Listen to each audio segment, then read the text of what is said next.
Today in our 2012 Nissan Versa, we're going to be test fitting the Rhino Rack Vortex Aero Roof Rack system. This is going to consist of part numbers RRVA118B-2. This is going to be the Vortex Aero Crossbars that you see here. These are 46 inches long, and these also come in silvers, part number RRVA118S-2. Holding those in place, we have the 2500 series legs. This is going to be part number RRRLKVA. And then holding it in place onto the vehicle where it grips it in the door frame here is going to be the fit kit.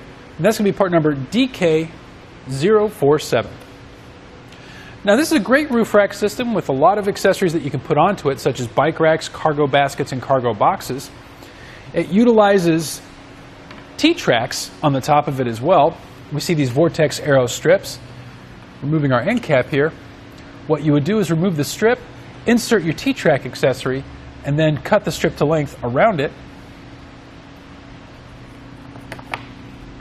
These end caps do secure into place with a special tool, and you can also take these plastic portions out and replace them with actual locks that you can find on Etrailer.com to secure not only your roof rack but also the T-track accessory that's inside.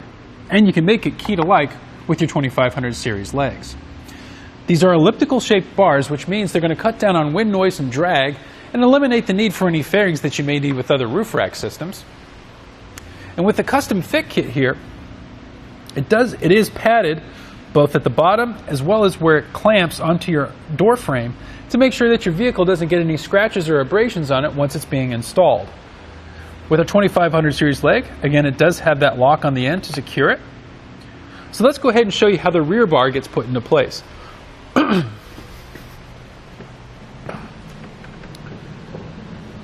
On the table here is everything that comes with the kit that you're going to need. We have the bar here, the 2500 series leg, the fit kit, the end cap locks, the keys, the key for the end caps, and of course our tightening tool.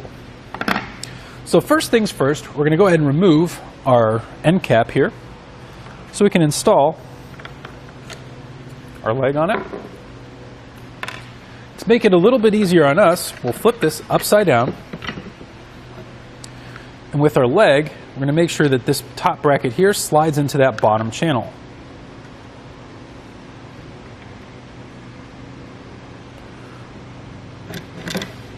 Like so. Now there usually is a plastic strip that comes along with this that you would put in this place here and cut it to length according to the instructions. But for today's purposes, we're going to go ahead and just measure it out.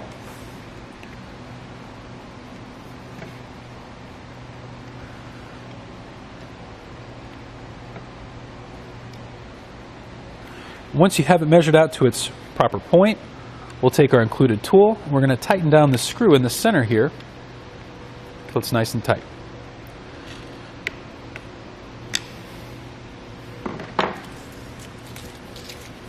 With that finished, we can go ahead and replace our end cap, lock that in. Next, we're going to take our fit kit and start installing that as well. Now with our pads here, there is a number on the bottom, and there's also an arrow with facing a particular direction. With this, you want it facing forward, so you see how it fits in. And it just kind of pushes into place there. And then we'll take our clamps, which are also numbered on the inside, and we'll install them on the end. Now what you want to do here, you want to remove the screw completely.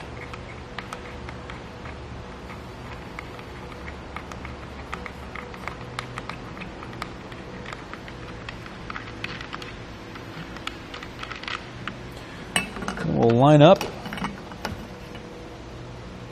our clamp, and at this point we're just going to loosely install this screw back into place because we don't want to tighten up too much because we want to be able to move this around once we get it on the vehicle. All right.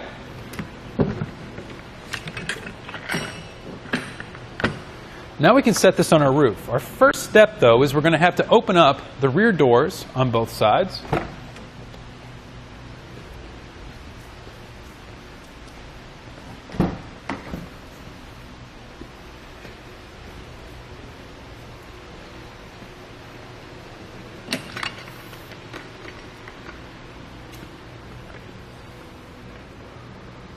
set them down in no particular place. So our next step is going to be to measure from center to center of the bars on both sides to keep them even.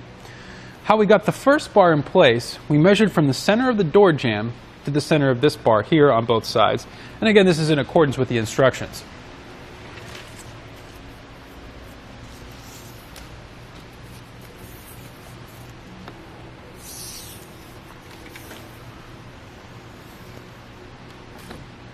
So I'll move this as needed.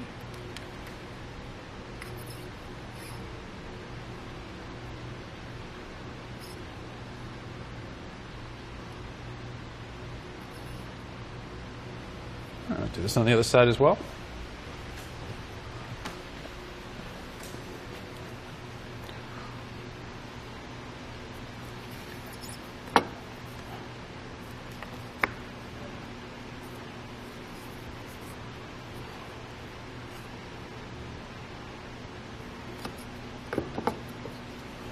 And now we can start tightening it down.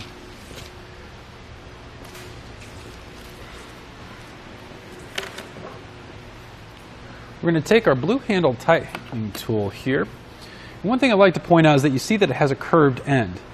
As you tighten it down, this end will straighten out, and that's when you know everything is tightened down to its specs, so you don't over-tighten it. What I'm doing right now is I'm just getting it snug in our door frame here on both sides. And then I'm going to start giving it about 5 or 6 turns each side to tighten it down evenly until we're ready to put on the end caps.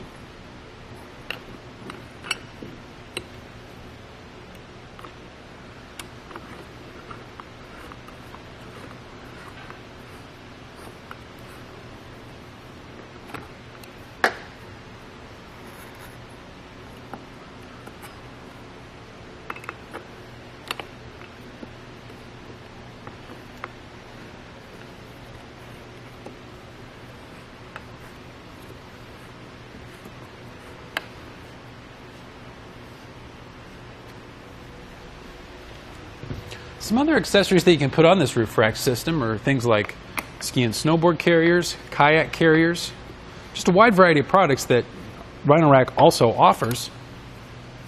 You can find them on Etrailer.com.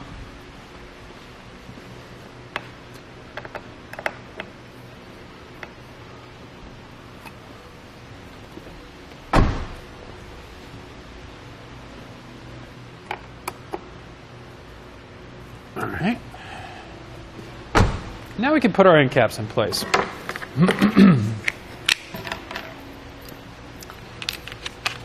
we'll take our end cap, we'll slide it in, push it in place there. Do the same on the other side. I'm also going to give you a couple quick measurements here to give you an idea of how high this can sit off the roof.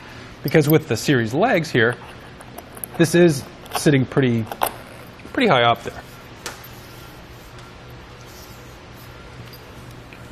So measuring from the center of the roof to the bottom of the bar, it's going to be about 2 7/8 inches, and from the center to the top, it's going to be about 4 1/4 inches. So that's more than enough space in between the roof rack and the roof itself, where you can attach those accessories where it won't make contact or damage it.